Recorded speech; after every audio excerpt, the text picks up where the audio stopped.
In 1989, amidst mounting scientific evidence, dozens of nations joined forces to sign a treaty aimed at halting the expansion of a massive hole in Earth's ozone layer. Nearly 30 years later, the Montreal Protocol has done just that. But it has also done something its architects never intended. It has become one of America's most effective tools in the fight against climate change. That's the surprising conclusion of a study published this week in Geophysical Research Letters, which takes a fresh look at the consequences of the nearly 30-year-old treaty that phased out chlorofluorocarbon CFCs and later hydrochlorofluorocarbons HCFCs, after scientists determined that these compounds were destroying ozone in Earth's stratosphere.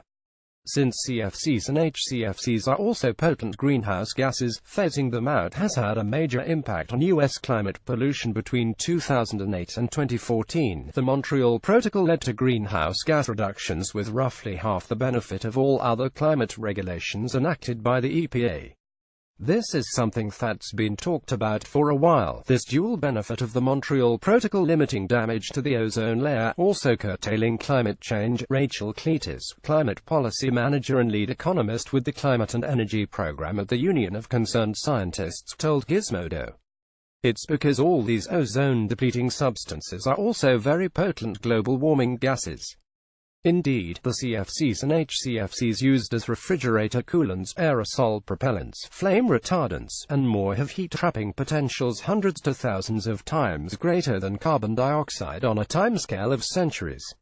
While prior research has highlighted the climate benefits of the protocol on a global scale, the new study looked specifically at what its implementation meant for climate pollution in the U.S. This is a wonderful advertisement of the success of the Clean Air Act just at a time when it is being undermined by the Trump administration. Under the Montreal Protocol, which was enforced by the EPA's Clean Air Act, the U.S. saw a near-complete phase-out of CFCs beginning in 1996, and a 95% decline in HFCs since 1998.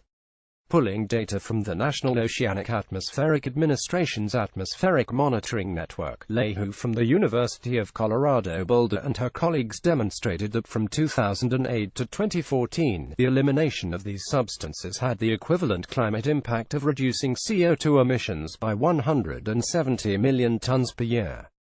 Projecting forward, the researchers found that a continued CFC-HCFC phase-out could shave some 500 million tons of CO2 off our carbon footprint annually by 2025, compared with 2005 emissions levels.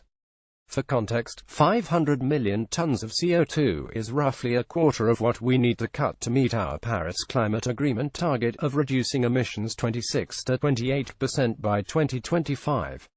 It's also close to the annual U.S. emissions from the entire agriculture sector.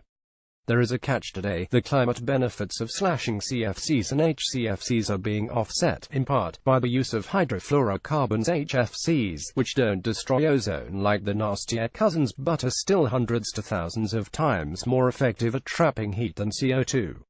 The good news is, last year, the US and other countries adhering to the Montreal Protocol agreed to limit future production and consumption of HFCs, too, with the adoption of the Kigali Amendment. The legally binding amendment, which mandates rich countries stop production and use of HFCs by 2018, was hailed by then Secretary of State John Kerry as the single most important step in the fight against climate change.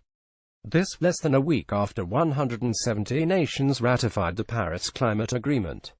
Of course, as positive as this is, we still need to bring down carbon emissions if we're going to halt global warming. Unfortunately, Trump and EPA head Scott Pruitt are currently working to do the exact opposite, withdrawing the U.S. from the Paris Agreement and unwinding Obama-era climate regulations. Perhaps the most important thing the Montreal Protocol has to offer today, aside from the immediate environmental benefits, is a salient reminder that meaningful action is possible. As a policy framework, the Montreal Protocol has been an incredible success, Cletus, who was not involved with the new study, said. It's pretty striking how quickly countries move together. What's also striking is how the protocol has matured and been updated over time. Kevin Trenberth, an atmospheric scientist at the National Center for Atmospheric Research, agreed.